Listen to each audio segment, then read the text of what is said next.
We don't have a job crisis in America. We don't. People always say we have a job crisis. We don't have that. We've got a belief crisis. We've got a consciousness crisis. There's just not enough people that are being produced in the world right now that believe they're capable of more, that believe they can earn what they're worth. There's just not. And so you're now have a new purpose in life. And your purpose in life is to save another one, is to get one more person to believe in themselves more than they believe in themselves. The top sales pros make the worst sales managers. But I also agree that the top sales pros make the best sales coaches. Why would they make horrible managers? Because they're sales pros. Their entire life is moving other people with their words.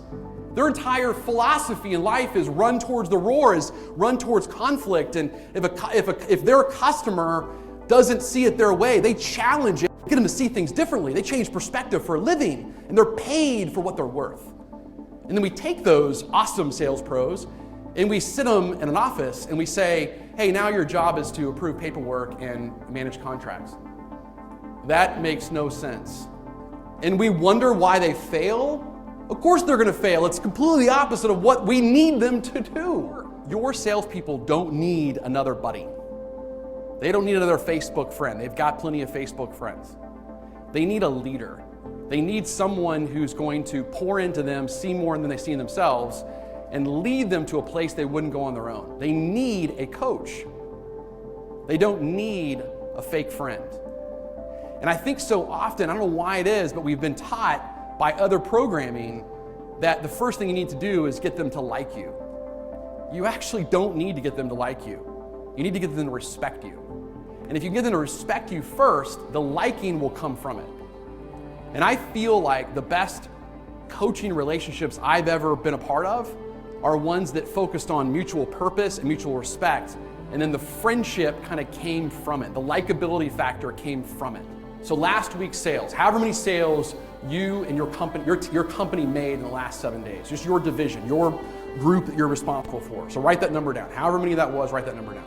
And so if you were the coach over these salespeople, I want you to go through right now and just think really quickly, a reflective question of how many of those, maybe it was 6, maybe it was 10, maybe it was 15, maybe it was 1, I don't know. But whatever that number was, that your people that you led, that you coached, oversaw the creation of those sales, go through and ask yourself one question, and that is was I a coach or a manager?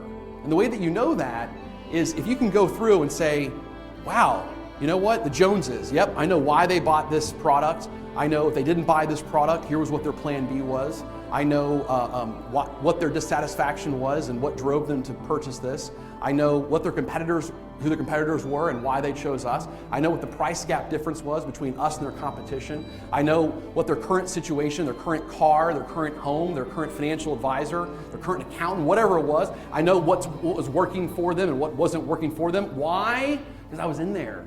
And I was having those conversations with the sales professional, strategizing on making the deal happen before it happened. I was in there, I know what's going on. And so if you can answer those questions, yes, that you know that stuff, you coach that deal. If you don't know that stuff, you manage the deal.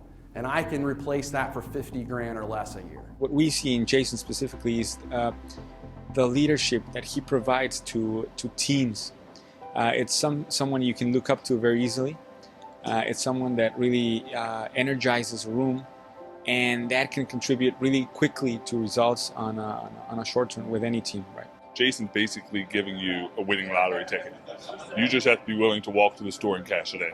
Sometimes we need someone in our life to push us, give us a different perspective, to show us that we are enough, that we're capable of achieving more. I was moved yesterday by the piece of Jason's motivation, the triangle, and where people's why factor comes in, and the different levels of compensation for those different levels. And even went home last night and explained it all to my wife, and she was really excited to hear about it. I said, "Oh, that sounds really cool. I wish I could be there to see what's going on." The personal growth that this opportunity lends us helps us become better, and which in turn will help us teach salespeople how to be better. Because when I'm stressed, I affect my entire family. I affect my health. I affect my team.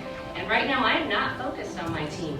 You know, my team needs me, and I feel like I'm failing them. You have to look at every single coaching conversation as I am here to grow this person. If I grow the person, if I grow their beliefs, if I grow their process, if I teach them something new, if I hold them accountable to a better version of them, then I'm going to achieve the results I need to achieve. You know, I got to work on me and make a decision for me.